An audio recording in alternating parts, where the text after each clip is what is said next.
partenaires, bonjour. Nous allons commencer notre webinaire. Donc, merci de nous avoir rejoints pour ce webinaire consacré aux directives du Fonds pour l'innovation. Donc, moi, je suis Aminata Sow-Lenormand, je suis la conseillère régionale de SECONAF. Et donc, je vais vous délivrer une petite présentation. Et à la fin de la présentation, je m'évertuerai de répondre à vos questions et vos interrogations.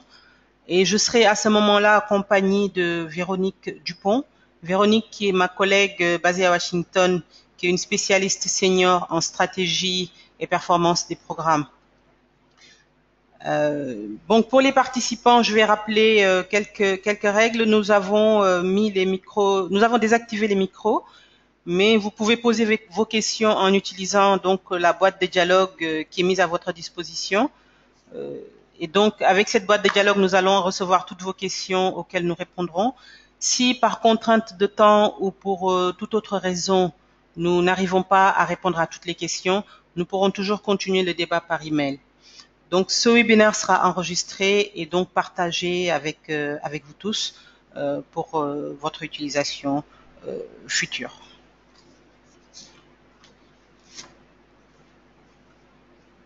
Donc, le Fonds pour l'innovation, en ce qui concerne les procédures donc d'application. Donc, le Fonds pour l'innovation est une vision donc catalytique, Le Fonds pour l'innovation est une initiative phare de la coalition qui a été mise en place pour inspirer et financer les initiatives inspirer et financer de nouvelles activités qui visent à favoriser l'atteinte des objectifs stratégiques de la coalition et de ses mécanismes de mise en œuvre. Il a été créé donc en 2008 et a permis d'octroyer plus de 5 millions de dollars en petites subventions, donc 56 au total, et de mobiliser 19 millions de dollars et demi depuis son existence.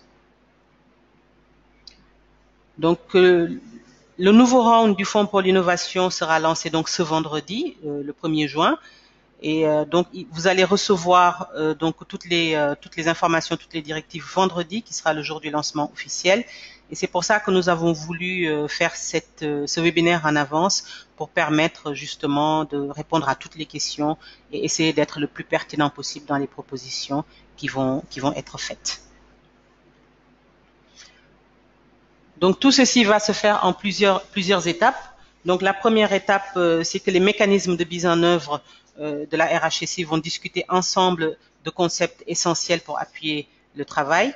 Je rappelle que SECONAF est un des mécanismes de mise en œuvre donc de la coalition et ceci peut se faire à travers l'organisation de téléconférences, le partage d'idées de projets entre partenaires, la rencontre en petit groupe au besoin pour discuter de projets collaboratifs.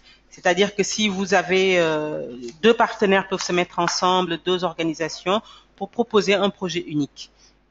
Donc, à l'avance, donc moi, je vous encourage à nous solliciter le secrétariat que je représente, solliciter le président du comité exécutif qui est Modibo Diko pour répondre vraiment en avance à vos questions, pour qu'on ne soit pas pris au dépourvu à la dernière minute pour des choses qu'on n'avait pas compris. Donc la deuxième étape, c'est la soumission des notes conceptuelles. Donc les organisations membres de la coalition de SECONAF vont soumettre des notes conceptuelles au président du comité exécutif et au secrétariat. Et la note conceptuelle sera de 250 mots au grand maximum pour nous présenter votre idée de projet. L'idée, c'est vraiment de ne pas vous faire travailler pour rien. L'idée, c'est d'abord développer quelque chose. Et une fois que la proposition est validée, vous allez passer maintenant à l'étape suivante. Donc, nous allons sélectionner les notes. Le président de votre mécanisme, donc le président de SECONAF, avec le secrétariat, va sélectionner un maximum de deux notes conceptuelles. Donc, ces deux notes conceptuelles seront proposées de manière complète pour soumission au comité d'examen du Fonds de l'innovation. Donc, toujours là, je vais aussi vous encourager à nous solliciter dès le départ pour qu'on travaille ensemble, pour vraiment mettre toutes les chances de notre côté pour avoir au moins une proposition de SECONAF sélectionnée pour financement. La quatrième étape, c'est la décision du comité d'examen. Donc le comité d'examen va passer en revue toutes les propositions qu'elle va recevoir de tous les mécanismes de la RHEC. Donc là, ce ne sera plus SECONAF seulement, ce sera SECONAF, les propositions des membres de SECONAF, mais également des membres des autres mécanismes. Et donc le comité va appliquer des critères qui sont indiqués sur la fiche que vous voyez à gauche de votre écran. Cette fiche sera attachée aux directives que vous allez recevoir. Comme ça, vous allez voir quels sont les points qui sont jugés quand il revoit votre proposition et combien chaque point est noté. Ça peut peut-être vous guider un tout petit peu sur les parties sur lesquelles il faut mettre vraiment le focus. Donc, à partir de là, un maximum de projets sera financé selon le montant disponible. En moyenne, c'est entre 400 000 et 500 000 $ pour chaque round. Donc le calendrier de ce round 18, donc ce sera à partir du 1er juin, donc ce sera le lancement. Les notes conceptuelles sont attendues chez le président de SECONAF à partir du 15 juin. Le 29 juin, nous allons vous envoyer les notifications pour les notes qui sont sélectionnées, mais même ceux qui ont proposé des notes qui n'ont pas été sélectionnées, ils recevront aussi une notification de non-sélection.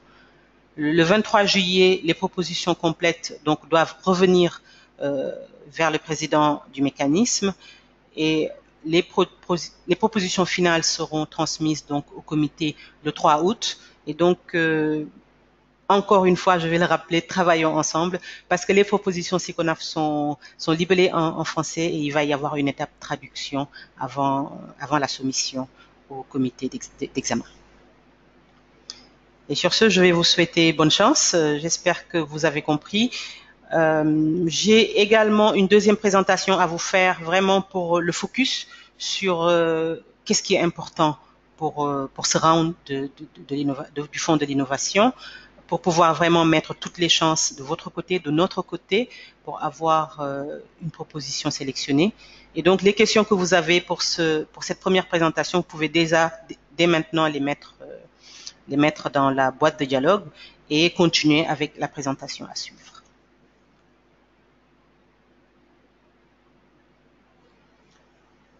Donc, le Fonds pour l'innovation de RHEC, donc là, nous allons essayer de relever les défis à travers ce qu'on appelle le Supplies Lens.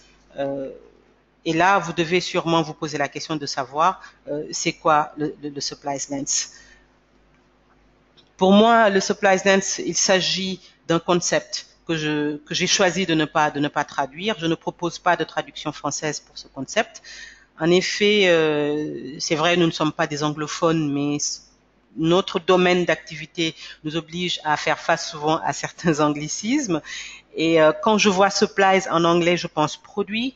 Quand je vois lens et que je traduis de manière littérale, j'entends objectif, j'entends zoom, j'entends loop. Et vraiment, quand je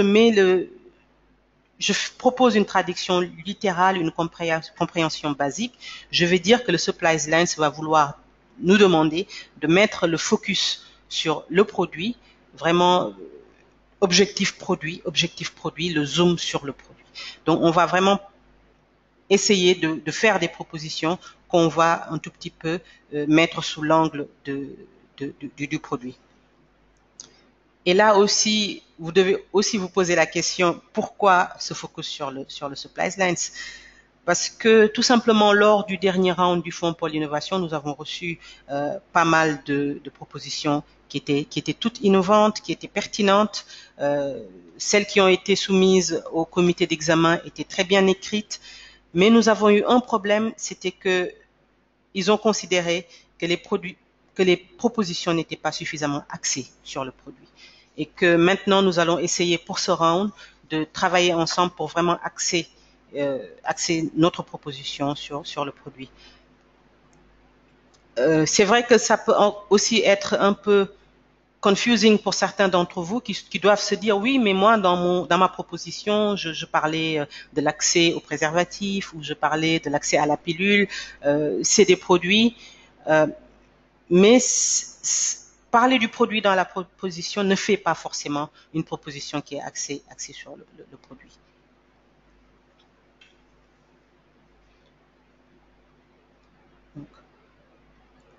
Au cours de cette présentation donc et de la session de questions-réponses qui va suivre, j'espère que chacun de vous pourra repartir avec sa compréhension du Supplies Lens.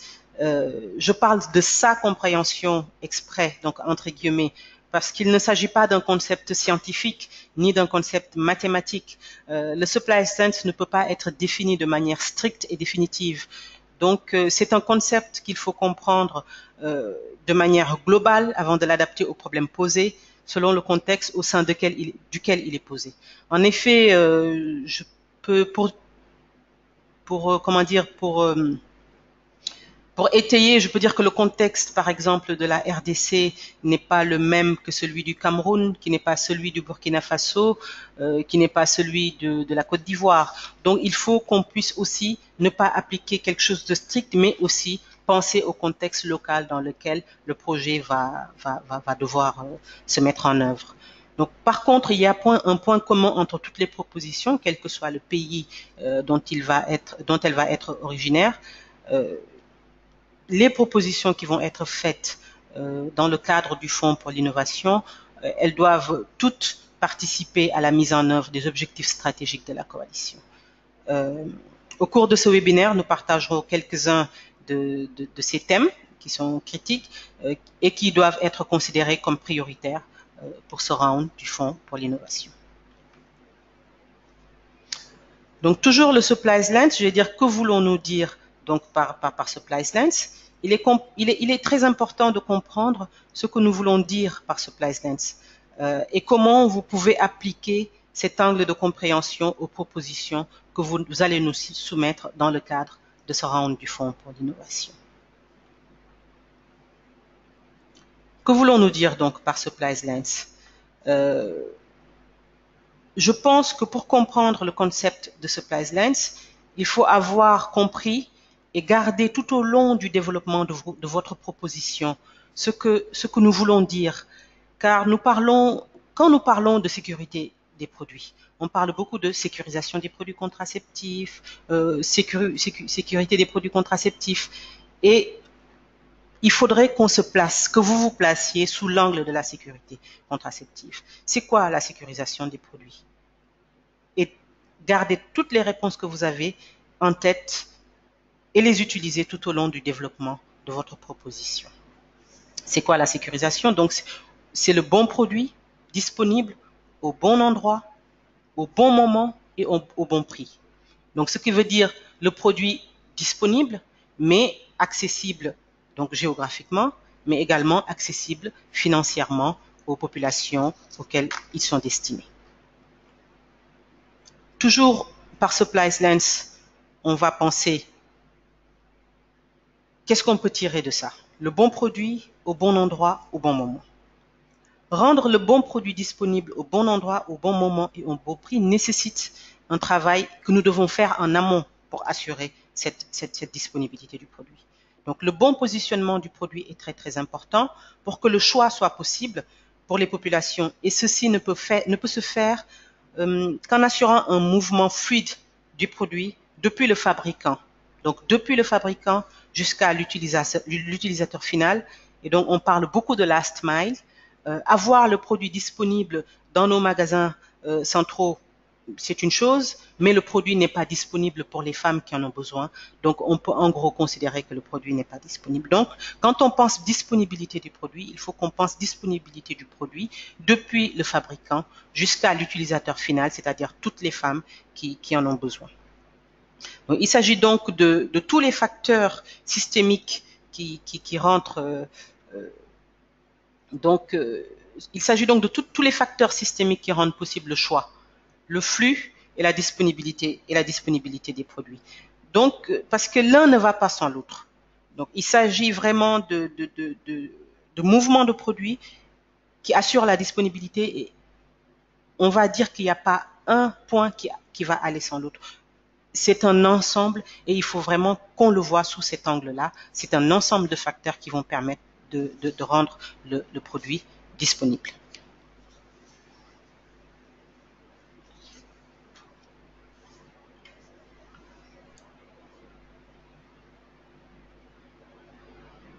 Donc, pour mieux comprendre pour mieux comprendre le supplies lens, nous pouvons aussi regarder le concept du point de vue de l'angle opposé, c'est-à-dire comprendre ce que nous excluons, de quoi nous ne parlons pas, quand on parle de supplies lens. Quand on parle de supplies lens, quand nous parlons de supplies lens, nous ne parlons pas de comment le provider, celui qui offre le service, administre le produit. Quand on parle de supplies lens, on ne parle pas de ça. Nous ne parlons pas de comment le produit est utilisé. Nous ne parlons pas de comment le produit répond aux besoins de l'utilisateur. Est-ce que le produit est adapté à la population ou pas? Ce n'est pas la question que nous devons nous poser.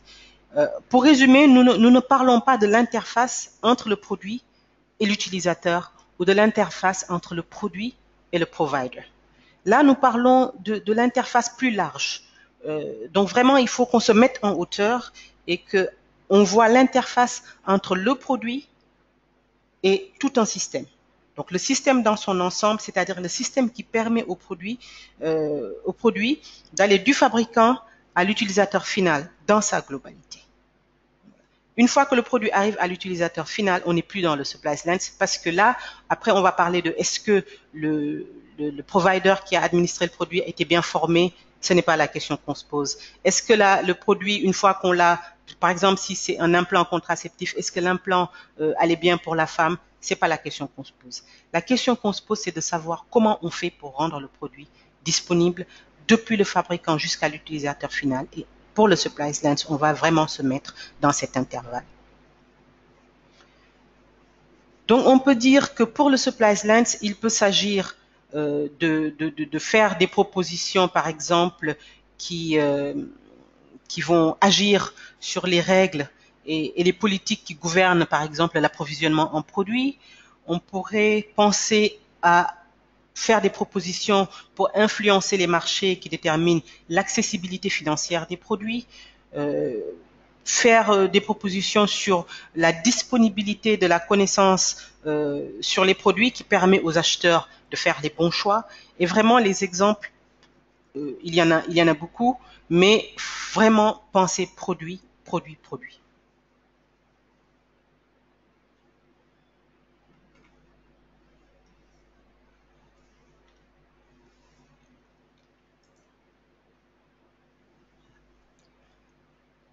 Et donc, comme je vous le disais en début de présentation, le Fonds pour l'innovation nous permet d'appeler nos membres à proposer des projets qui nous aident à réaliser nos objectifs stratégiques. Ça, c'est une chose. Mais si nous mettons le focus uniquement sur nos objectifs stratégiques et n'avoir aucun intérêt pour un certain segment de la population, certains segments de la population qui ont besoin des produits, il va y avoir quelque part un moment où on va être un peu en faute. Donc, notre réflexion doit être guidée par comment nous pouvons associer pertinence stratégique et intérêt pour un segment de la population. Comment nous pouvons réaliser nos objectifs stratégiques tout en proposant des actions qui permettent aux populations qui en ont le plus besoin d'accéder aux produits contraceptifs de leur choix.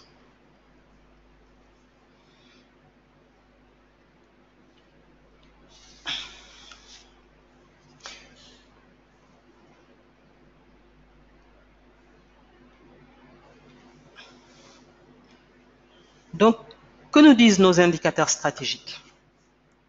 Donc, la stratégie de la coalition, et bien sûr même celle de SICONAF, s'adosse sur des piliers qui sont centraux, et ces piliers tournent autour, qui sont en totale corrélation du fait de l'approche systémique qui gouverne nos interventions. Ces piliers sont adossés sur la disponibilité des produits, la qualité des produits, l'équité et le choix des produits.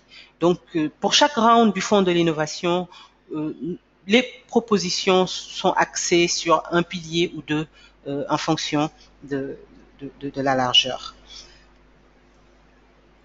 Les indicateurs qui sont inclus dans le plan stratégique peuvent être utilisés. Vous pouvez les utiliser comme point de départ et c'est un point de départ pertinent pour réfléchir aux projets à développer.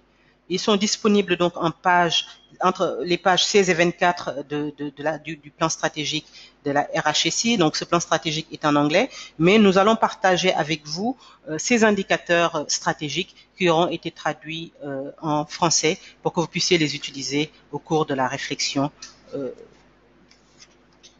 pour les propositions que vous allez développer. Donc, comme vous le savez, l'action de la coalition ne se déroule pas sur le terrain. Tous les partenaires qui financent notre action attendent de nous quand même des résultats. C'est pour ça que le Fonds pour l'innovation propose ce que nous, au secrétariat, nous ne pouvons pas faire, c'est-à-dire que nous, au secrétariat, nous ne pouvons pas aller sur le terrain, nous ne pouvons pas aller mettre en œuvre des activités, nous ne pouvons pas offrir des services. Par contre, vous, qui êtes nos membres, vous qui êtes nos partenaires, vous avez la possibilité d'aller sur le terrain. Vous avez la possibilité d'aller à la rencontre des populations. Vous avez la possibilité de remonter vers nous vraiment les préoccupations de ces populations. Et c'est pour ça que le Fonds pour l'innovation existe, pour permettre à nos membres de faire ce que nous ne pouvons pas faire. Et ce round du Fonds pour l'innovation va tourner autour de 2 points vraiment qui sont centraux. Le renforcement de l'accès aux produits pour les populations marginalisées peuvent être considérées comme populations marginalisées les jeunes, les populations rurales, les pauvres, les personnes déplacées, les personnes qui vivent en zone de conflit, etc. Et donc, le deuxième point, c'est comment on peut surmonter les obstacles à l'accès aux produits pour l'avortement sécurisé et la santé reproductive des jeunes. C'est vraiment les points sur lesquels moi je conseille de faire tourner vos propositions parce que ce sont des éléments centraux pour nous, ce sont des éléments qui sont importants pour nos bailleurs et si on prend nos propositions dans cet angle-là, peut-être qu'on peut se donner plus de chances pour proposer, faire des propositions pertinentes. Et donc là, nous avons listé quelques indicateurs. Nous n'avons pas ressorti tous les indicateurs, mais nous avons fait ressortir quelques indicateurs que nous pensons être pertinents pour ce round du Fonds de l'innovation. Et l'idée, c'est vraiment de partir d'un indicateur que vous aurez choisi, d'un indicateur qui vous permet de répondre à un besoin spécifique dans votre pays, dans votre région, d'un indicateur qui permette de répondre vraiment à un besoin spécifique.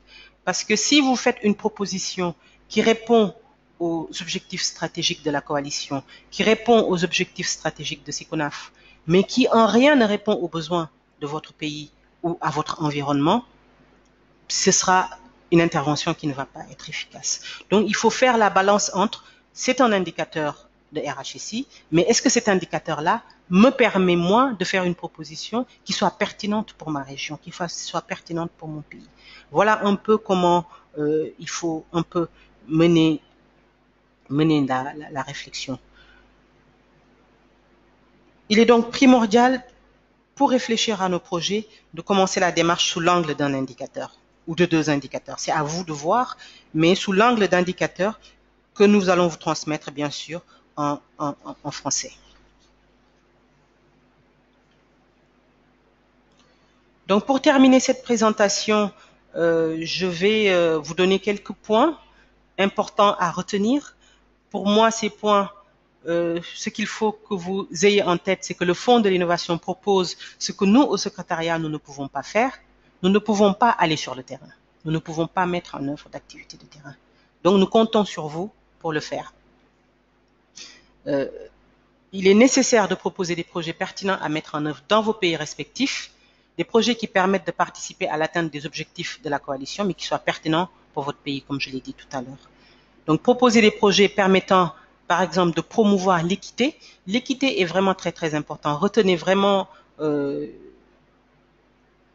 les objectifs d'équité dans l'accès aux produits de santé sexuelle et reproductive pour les populations désavantagées, pour les populations marginalisées. Et comme je l'ai dit plus haut, ces populations peuvent être les jeunes, peuvent être les populations rurales, les pauvres, les populations en zone de conflit, les personnes qui sont déplacées pour plusieurs raisons, parce que c'est en zone de conflit, parce qu'ils sont en sécheresse, etc., etc.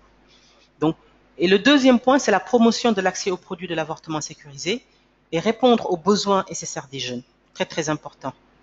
Et dernière recommandation, ne pas hésiter à impliquer le président de votre mécanisme, donc Modibo Diko. Nous partagerons son adresse email. Ne pas hésiter à me solliciter, moi qui représente le secrétariat de RHSI. Nous sommes disponibles pour vous accompagner tout au long de la procédure d'application, vraiment depuis le développement de la note conceptuelle jusqu'à la remise donc de la version finale de la proposition complète. Donc, je vais vous souhaiter beaucoup de chance, bonne chance, et je vous remercie de votre attention. Et nous allons maintenant passer à la partie, dans la dernière demi-heure, donc la partie questions-réponses. Donc, nous allons essayer de répondre aux questions que vous vous posez.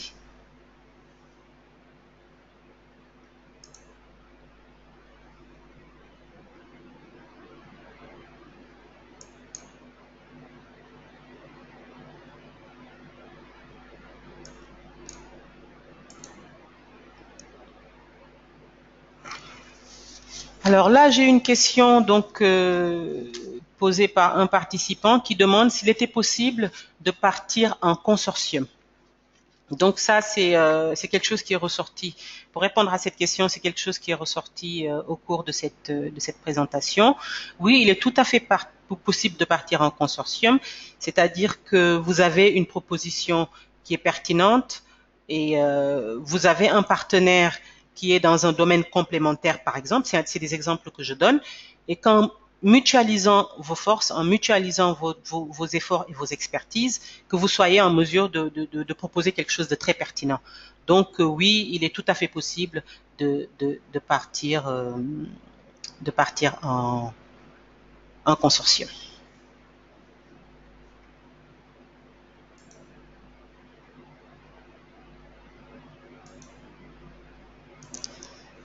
Alors, on me demande si le Burundi,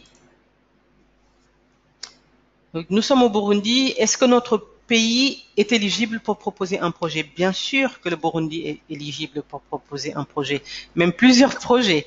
Hein, donc, nous ne limitons pas le nombre de projets par rapport au pays.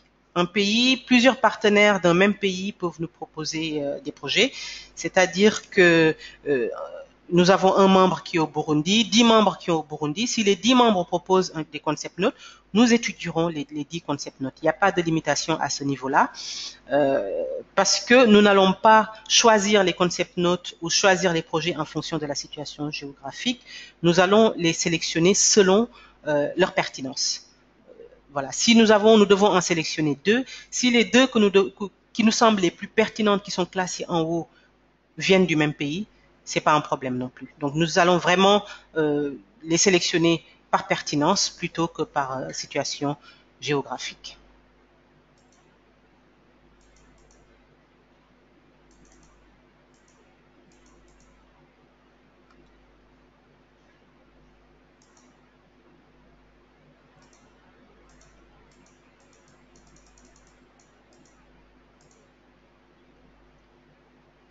Alors, il nous demande quelle serait la durée de mise en œuvre du projet. Euh, donc, pour la durée de mise en œuvre du projet, je dirais qu'il n'y a pas une durée qui est fixée, mais comme dans le cadre du Fonds pour l'innovation, nous partons souvent sur des grantes, entre guillemets, qui sont considérées comme des petits grantes, c'est entre 50 000 et 200 000 dollars. Ça, j'aurais dû le même préciser pendant la présentation. En moyenne, pour le Fonds pour l'innovation, nous avons une dotation globale qui tourne autour de 400 à 500 000 dollars. Donc, quelqu'un qui nous propose un projet à 600 000 dollars, il n'y a pas de chance que ça passe parce que nous n'aurons pas le financement pour ce projet. Et quelqu'un qui propose, par exemple, 400 000 dollars, si le montant est à 400 000 dollars, il y a très peu de chances que son projet soit sélectionné parce que cela voudra dire qu'il faut qu'on sélectionne un projet à financer. Donc, en moyenne, les dotations tournent autour de 50 à 200 000 dollars. Et vu les montants, parce que c'est pas des gros montants, en général, c'est des projets qui sont mis en œuvre entre 6 et 12 mois. Mais encore une fois, il n'y a pas vraiment une limitation sur la durée du projet.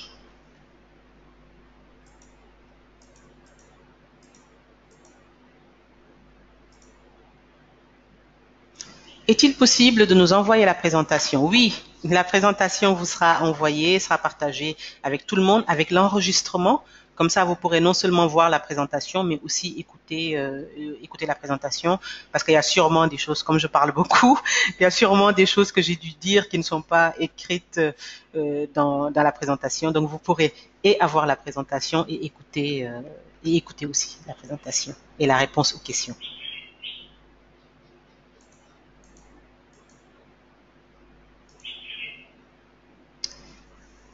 Combien de fonds il faut demander, c'est-à-dire le montant de votre budget. Moi, je ne vais pas déterminer combien de fonds il faut demander parce que je ne vais pas vous influencer. C'est à vous de regarder ce que vous proposez et en fonction de ça, de faire un budget estimatif de votre projet. Si c'est un projet qui fait entre 50 et 200 000 $, c'est tout à fait quelque chose qui entre dans les lignes du Fonds pour l'innovation. Et comme je le disais tout à l'heure, si c'est 600 000 $, il y aura pas de chance. Donc, plutôt entre 50 et 200 000 $, sachant que c'est vraiment à vous de déterminer votre budget, parce que comme moi, je ne connais pas votre projet, je ne sais pas ce qu'il y a dedans, ce sera à vous de monter votre budget et de nous faire une proposition.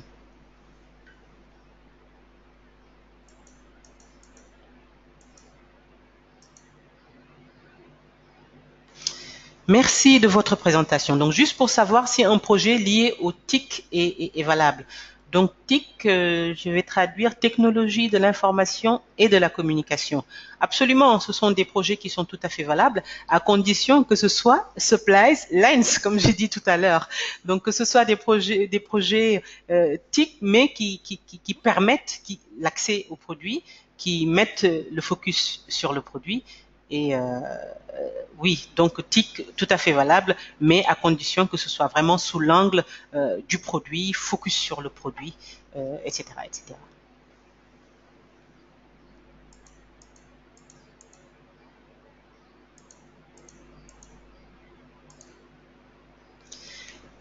Là, j'ai une question qui me demande, est-ce que toutes les organisations sont éligibles ou est-ce que ce sont seulement les organisations qui sont membres de SICONAF? Seulement les organisations membres de la coalition sont éligibles pour, euh, pour, pour proposer des projets dans le cadre du Fonds de l'innovation. C'est le Fonds de l'innovation RHEC, donc nous allons plutôt l'ouvrir à nos membres. Donc c'est les membres de RHEC qui sont éligibles pour le Fonds de l'innovation et SECONAF est un des mécanismes de mise en œuvre de la RHEC, bien sûr.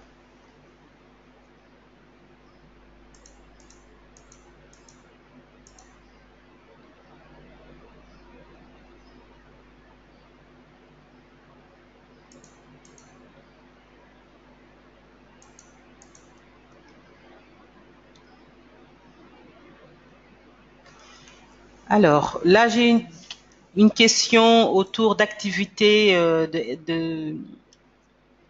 d'activités tournées aux jeunes à mener dans le sud du Sénégal. Et donc, ils demandent est-ce qu'ils peuvent élaborer un plan stratégique pour bénéficier de ces fonds. Euh, c'est une question, je vais dire que les fonds ne pourront pas financer l'élaboration de votre plan stratégique. Les fonds qui sont déployés dans le cadre du Fonds pour l'innovation sont destinés à financer un projet. Donc ce projet-là, dans le cadre de ce round du Fonds pour l'innovation, doit être un projet qui tourne autour du Supplies Lens. Je ne vais pas le traduire. Donc le Supplies Lens, c'est un projet qui va mettre le focus sur l'accès aux produits. Donc vous aurez l'occasion de revoir la présentation, de réécouter la présentation, mais il faut qu'il s'agisse de projets qui vont promouvoir l'équité dans l'accès des produits. Donc si votre projet tourne autour des jeunes, c'est tout à fait éligible, mais il faut que ce soit l'accès aux produits pour les jeunes. Il faut que ce soit un projet qui va vraiment tourner ce Lens. Si c'est pour former les jeunes à faire du plaidoyer pour leurs droits, ça ne passera pas pour ce round-là en tout cas, parce que c'est un round qui met le focus sur le produit. Par contre, si c'est un projet tourné vers les jeunes, l'accès des jeunes aux produits contraceptifs, l'accès des jeunes aux produits pour l'avortement sécurisé, oui, parce que les jeunes sont considérés comme des populations désavantagées dans le cadre de l'accès aux produits contraceptifs.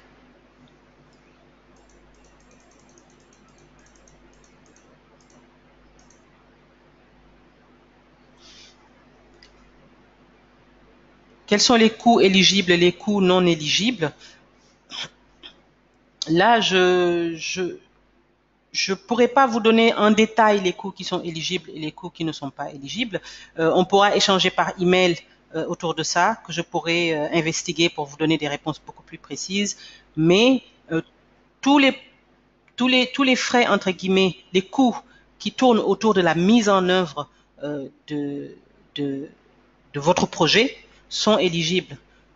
Voilà. Donc maintenant, à quel détail, ça c'est quelque chose, c'est une question auquel je pourrais répondre plus tard. Mais les coûts éligibles, ce sont vraiment les coûts qui permettent de faire tourner le fonctionnement. Si vous avez besoin, par exemple, de voyager dans les régions du pays pour la mise en œuvre, le coût de ces déplacements sera pris en charge, les coûts de communication sera pris en charge, l'hébergement, etc. Donc il y a vraiment les coûts. Maintenant, après, il doit y avoir certains coûts qui ne seront pas éligibles que je ne pourrai pas vous donner de tête aujourd'hui, mais vous pouvez m'envoyer un email et je répondrai en détail à cette question.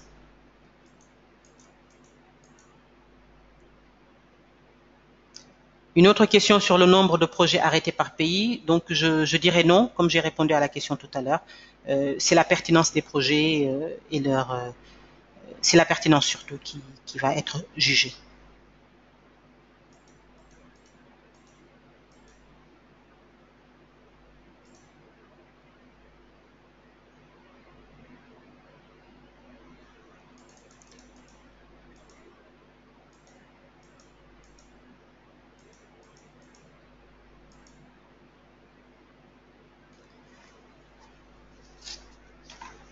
Alors, est-ce que des activités de plaidoyer sont acceptées pour ce round pour l'innovation? Moi, je dirais que ce round du Fonds de l'innovation, je vais encore le répéter, c'est vraiment un round qui est tourné sur les supplies, les produits, l'accès aux produits. Qu'est-ce qu'on peut faire pour permettre aux populations rurales, aux populations désavantagées, aux jeunes, aux pauvres, aux populations en zone de conflit, aux populations déplacées, d'accéder aux produits? C'est vraiment sous cet angle-là qu'il faut se poser des questions. Je pense qu'il faudrait, pour vraiment mettre toutes les chances de notre côté, essayer d'être très très concret dans les propositions que nous allons soumettre.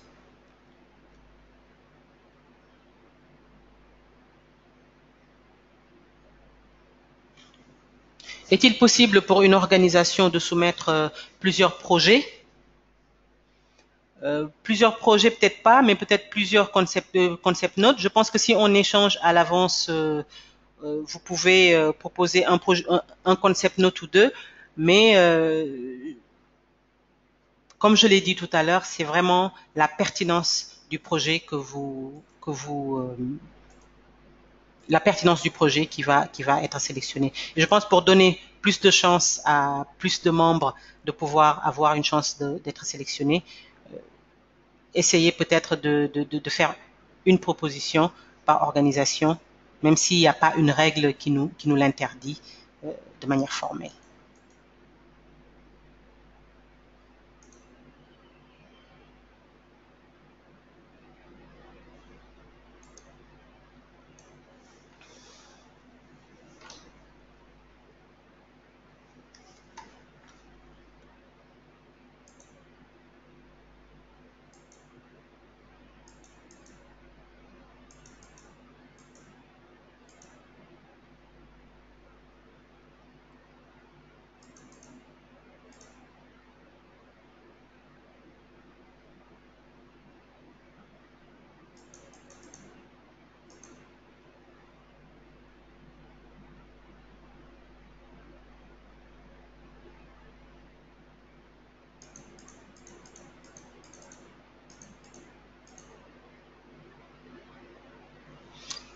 Alors, on me demande si les membres de la coalition postulent au nom de leurs structures respectives. Absolument. Les propositions que vous allez nous envoyer vont être faites par une organisation membre. Donc, je prends l'exemple, par exemple, de l'ASBEF au Sénégal. La personne qui va faire une proposition va la faire au nom de l'ASBEF et elle sera sûrement en personne contact avec son numéro de téléphone et son adresse email. Mais si un financement est proposé, ce financement est proposé à l'organisation membre et pas à la personne.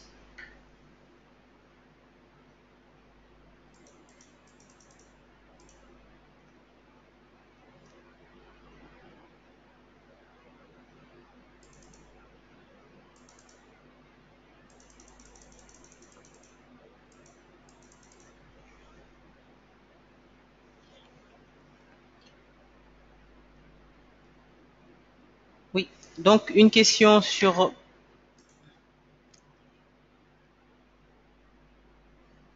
est-ce qu'une organisation peut proposer un projet à mettre en œuvre pour plusieurs sites? Oui, ça c'est tout à fait possible. Si c'est le même projet avec les mêmes activités à mettre en œuvre dans deux sites différents, dans deux régions différentes, c'est tout à fait possible de faire des propositions dans ce sens-là. Donc après l'idée c'est il faut que ce soit le même projet entre guillemets, que ce soit cohérent d'avoir ces activités-là déroulées dans deux endroits différents ou dans deux régions différentes. Ça ne pose aucun problème pour la mise en œuvre dans le cadre du Fonds pour l'innovation.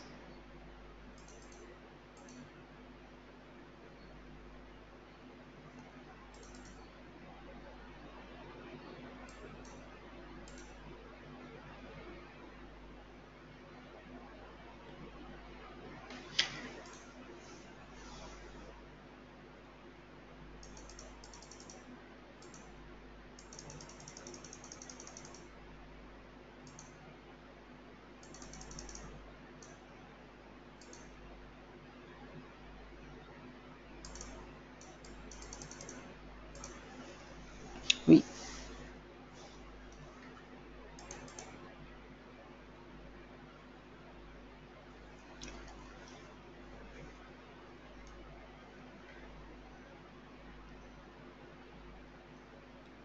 Donc là, je pense que j'ai fait le tour des questions, sauf s'il y en a d'autres. Donc je pourrais toujours repartir un tout petit peu sur les points importants que je vous avais à l'écran. Promouvoir l'équité dans l'accès aux produits.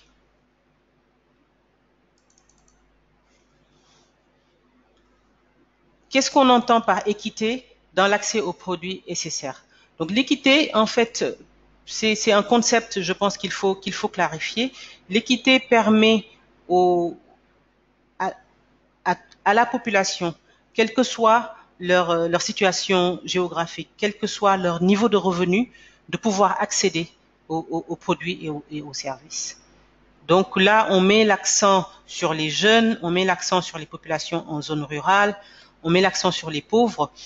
Et j'ai fait exprès de mettre des points de suspension parce que peut-être que dans vos pays respectifs, il va y avoir une tranche de la population que vous considérez comme des populations désavantagées ou marginalisées pour une raison liée à votre contexte propre. Donc n'hésitez pas aussi à proposer des projets qui sont destinés à cette tranche de la population.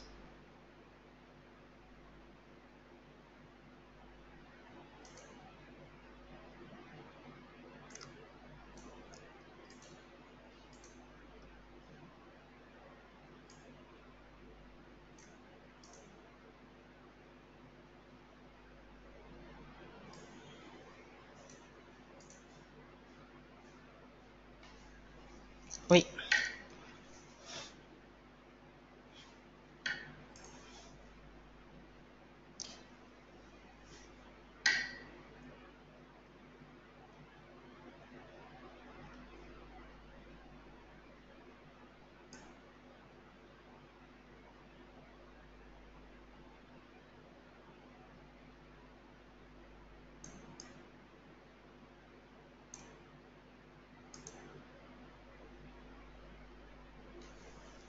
d'accord. Donc j'ai un membre qui me dit qu'il vient de rejoindre le webinaire. Donc je rappelle que ce webinaire est enregistré et qu'il vous sera envoyé pour partage.